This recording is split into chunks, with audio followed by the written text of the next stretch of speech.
Bismillahirrahmanirrahim. Assalamualaikum warahmatullahi wabarakatuh. Perkenalkan, nama saya Fitri Nurnita Sari, NIM 191231036, kelas MDHU 5A. Di sini saya akan memaparkan tugas studi kebijakan dakwah, yaitu tentang analisis kebijakan dakwah. Apa sih analisis kebijakan dakwah itu? Analisis kebijakan dakwah adalah sebuah aktivitas yang dilakukan untuk mendampingi klien atau mengambil keputusan dalam menghadapi masalah tertentu, mengenali masalah, mengembangkan alternatif kebijakan, serta memberikan rekomendasi kebijakan terbaik untuk menghadapi masalah yang dihadapi klien tersebut. Sebagai keputusan yang mengikat publik, maka kebijakan dakwah haruslah dibuat oleh otoritas dakwah, yakni mereka yang menerima perintah dari lembaga dakwah.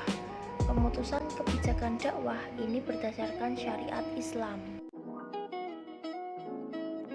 Ada beberapa tahapan yang harus dipelajari dalam analisis kebijakan dakwah, yaitu yang pertama, perumusan masalah. Dalam tahapan perumusan masalah ini memberikan informasi mengenai kondisi-kondisi yang menimbulkan masalah.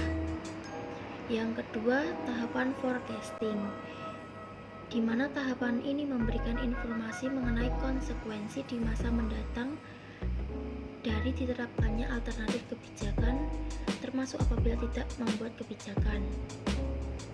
Yang ketiga, rekomendasi kebijakan. Tahapan ini memberikan informasi mengenai manfaat bersih dari setiap alternatif dan merekomendasikan alternatif kebijakan yang memberikan manfaat bersih paling tinggi. Yang keempat, ada tahapan monitoring kebijakan, di mana tahapan ini memberikan informasi mengenai konsekuensi sekarang dan masa lalu dari diterapkannya alternatif kebijakan, termasuk kendala-kendalanya. Yang kelima, tahapan evaluasi kebijakan. Tahapan ini memberikan informasi mengenai kinerja atau hasil dari suatu kebijakan untuk melihat sejauh mana usaha tersebut dilakukan agar tercapai tujuannya. Mengapa kita perlu mempelajari analisis kebijakan dakwah terkait profesi manajemen dakwah? Karena dalam mempelajari analisis kebijakan dakwah terkait dengan profesi manajemen dakwah, kita dapat membuat atau mengukur suatu tatanan kehidupan sosial agar tidak terjadi hal-hal yang tidak diinginkan seperti bentrok, konflik, dan hal-hal yang bisa menumpahkan darah umat manusia. Dengan demikian, suatu lembaga dakwah membentuk suatu kebijakan sebagai bentuk ikatan aturan yang harus dipatuhi guna kenyamanan bersama. Jika ada yang melanggarnya akan dikenakan sanksi sebagaimana mestinya sesuai dengan aturan yang telah diberlakukan. Serta dalam mempelajari analisis kebijakan dakwah, kita dapat menambah berbagai pengetahuan atau wawasan mengenai bagaimana menyikapi persoalan yang terjadi dalam manajemen dakwah atau di kehidupan masyarakat, dan dapat membuat kebijakan dakwah tersebut untuk menyelesaikan permasalahan. Apa saja sih manfaat mempelajari analisis kebijakan dakwah? Yang pertama, untuk mengembangkan ilmu pengetahuan secara mendalam. Yang kedua, untuk meningkatkan profesionalisme praktisi. Yang ketiga, dapat membuat kebijakan dakwah dengan baik. Yang keempat, dapat mengetahui apakah kebijakan yang ditetapkan sesuai dengan tujuan yang diharapkan. Dan yang terakhir, yang kelima, yaitu dapat menyusun strategi yang tepat dalam menerapkan kebijakan dakwah melalui konsultasi dengan para pemangku kepentingan.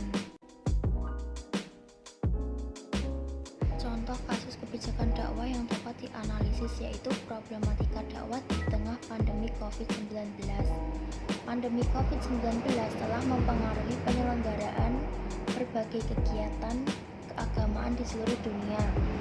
Contohnya seperti pembatalan kegiatan peribadahan, pembatalan dan pelarangan kunjungan peribadahan, dan perayaan hari besar keagamaan.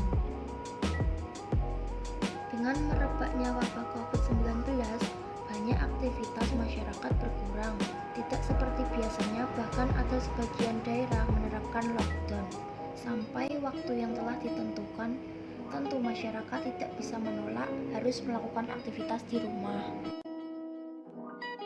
Maka dari itu, para dai harus mengoptimalkan media digital untuk berdakwah agar dakwah tetap bisa berlangsung di tengah pandemi, bahkan bisa juga dijadikan alternatif untuk tetap digunakan di kondisi normal. Sehingga akan tercipta e-dakwah dikarenakan ada peluang dakwah menggunakan media digital. Efeknya bisa menjadi lebih efektif dan efisien di era revolusi industri 4.0. Adanya inovasi ini agar pesan dakwah bisa sampai kepada umat walaupun penuh keterbatasan untuk memutuskan mata rantai penyebaran COVID-19.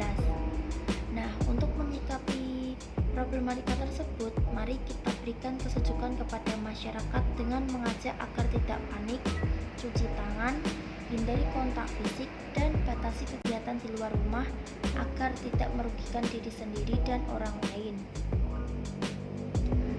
Dari analisis studi kasus tersebut, kita dapat menganalisis kebijakan dakwah dan memastikan bahwa kebijakan dakwah yang telah kita buat dapat mencapai tujuan yang diinginkan, serta mengetahui dampak dari kebijakan dakwah yang kita buat itu seperti apa terhadap masyarakat.